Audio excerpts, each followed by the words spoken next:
দুই ছাত্র সংগঠন ছাত্র শিবির এবং ছাত্র দল তারা লিখিতভাবে আমাদের কাছে আবেদন করেছেন যে ছাত্র রাজনীতি চালু করার জন্য। আমাদের সিন্ডিকেটের উত্থাপনের পর সিন্ডিকেট থেকে একটা কমিটি করে দিয়েছেন। এইভাবে কমিটি করা হয়েছে যে কমিটির দায়িত্ব থাকবে ওই ছাত্র সংগঠনের জন্য, তো বিশ্ববিদ্যালয় না, আরও তো ছাত্র সংগঠন আছে, সাধারণ শিক্ষার্থী আছে, সমন্বয়ক আরও যারা আছিল, সবার সাথে আলোচনা করে সবাই যদি ঐক্যমত হয় তাহলেই একমাত্র ছাত্র রাজনীতি চালু করা হবে। আমরা যে সকল ছাত্র সংগঠন এখানে যে প্রোগ্রাম করে কেউ কিন্তু ছাত্র সংগঠনের নাম দিয়ে প্রোগ্রাম আমাদের কাছে অনুমতি নেন না। তারা নেয় হচ্ছে সাধারণ শিক্ষার্থী হিসেবে। সেই শিক্ষার্থী হিসেবে আমরা দেই। আমরা কখনোই কোনো ছাত্র সংগঠনকে আমাদের তাদের কার্যক্রম পরিচালনার অনুমতি দেয় না। ছাত্র সংগঠন ওপেন একটি সংঘর্ষে জড়ালো, যেহেতু ছাত্র রাজনীতি নিষিদ্ধ আছে, তাহলে এই নিষিদ্ধ ক্যাম্পাসে তারা যদি ওপেনের রাজনীতিতে জড়ালো, এই ক্ষেত্রে বিশ্ববিদ্যালয় প্রশাসন তাদের বিরুদ্ধে কোনো অ্যাকশন নেবে? আমরা সেই জন্য তদন্ত কমিটি করেছি। তদন্ত কমিটির মাধ্যমে আমাদের রিপোর্টটা আসুক, তারপরে আমরা এই ব্যাপারে আমাদের সিন্ডিকেট আছে, সিন্ডিকেট সহ আমরা প্রয়োজনীয় সিদ্ধান্ত গ্রহণ করব, যাতে এই ধরনের অপ্রীতিকর ঘটনা, তারাও অঙ্গীকার করেছে আমাদের কাছে কালকার মিটিংয়ে, আমরাও এই তার অঙ্গীকারের জন্য আমরা তাদেরকে সাধুবাদ জানাই।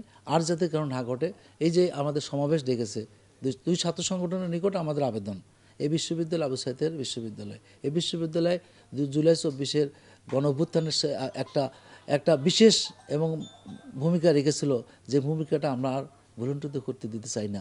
যদি কারো বা কোনো ব্যক্তির দ্বারা এটা ঘটিত হয়, সেটা আমরা তদন্তের মাধ্যমে বের করে তাদের ফাঁসির ব্যবস্থা নেব। বেগম রোকেয়া বিশ্ববিদ্যালয়ের মধ্যে স্বনামধন্য বিশ্ববিদ্যালয় প্রতিষ্ঠানে ছাত্র শিবির যে রাজাকারদের ছবিটা নিয়েছে, কাদের মোল্লা নিজামী, গোলাম আজমের ছবিটা নিয়েছে, তারা মুক্তিযুদ্ধের ইতিহাসে কলঙ্কিত করেছে। সেই জায়গাতে আমরা ছাত্র দল গিয়ে আমরা বলি, তাদেরকে রিকোয়েস্ট করি যে আপনার ব্যানারটা নামিয়ে ফেলেন। তারা কিন্তু এটা বিলম্বতা করে এবং তারা কিন্তু বাক প্রতিমা করে এবং ধাক্কাধাক্কি পরিবেশ সৃষ্টি হয় এবং তারা একটা চেয়ার নিক্ষেপ করে আমাদের একটা ছাত্র দলের সহসভাপতি আক্রমণ করে এবং পরিবেশটা এমন পরিবেশ তৈরি করে, তারা বহিরাগত সন্ত্রাসীরা ছিল তাদেরকে নিয়ে এসে ক্যাম্পাসে শিক্ষার্থীদের আক্রমণ করে এবং ভীতিকর পরিবেশ সৃষ্টি করে। আমরা ছাত্রদল সহিংস অবস্থান কিন্তু আমরা চাইনি, ধৈর্য ধারণের চেষ্টা করি, সর্বত্র ধৈর্য ধারণের চেষ্টা করেছি এবং আমরা ছাত্রদল নেতাকর্মী বন্ধু ওইখানে দাঁড়িয়ে কিন্তু ছিলাম। তারা কিন্তু উগ্রতা আচরণদেরকে দেখিয়েছে এবং আপনি দেখেছেন লালমাটা এমপি ক্যান্ডিডেট ছিল, সে কিন্তু বিশ্ববিদ্যালয়ে এসেছে এবং এরকম রংপুরে যারা জামাতের নেতাকর্মী ছিল তারাও কিন্তু রংপুর বিশ্ববিদ্যালয়ে ঢুকেছে। আমরা কিন্তু বিশ্ববিদ্যালয়ের ছাত্র দল বাইরের একটা বিএনপির নেতাকর্মী থেকে শুরু করে ছাত্রদল যুবদল কাউকে কিন্তু রেসপেক্ট দেয়নি। যদি ঢুকতে বলতাম তাহলে বিশ্ববিদ্যালয়ের ছাত্র শিবিরের রক্ত রঞ্জিত হতো এবং ছাত্র শিবির একটা পালিয়ে যাওয়ার রাস্তা খুলে যেত না। আমরা চাই না বিশ্ববিদ্যালয় ছাত্রদল যে আবু সাইদের রক্ত শোনাতো ক্যাম্পাসে আবার রক্ত জড়ুক, কিন্তু ছাত্র শিবির যে উগ্রতা দেখিয়েছে এর পরবর্তীতে আমরা কোনো আর ছাড় দেবো না।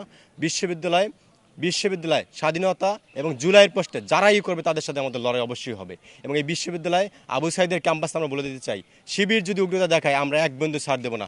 তাদের এই সন্ত্রাসীদের কবর এই আবু সাইদের ক্যাম্পাস থেকে রচিত হবে এবং এই সারা বাংলাদেশ থেকে শিবির যদি আরকমই করে, সারা বাংলাদেশে শিবির বিতাড়িত করে পাকিস্তানে আমরা পাঠিয়ে দেবো।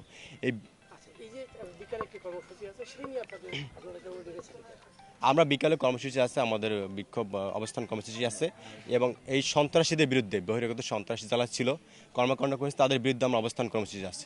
আমরা সন্ত্রাসীর বিরুদ্ধে জিরো টলারেন্স এবং একই সাথে শিবিরকে আমরা হুঁশিয়ারি করে দিতে চাই, যদি এরকম পরবর্তী ফার্দার কর্মকাণ্ড করে তাদের পরিণতি ছাত্রলীগের থেকে ভয়াবহ হবে।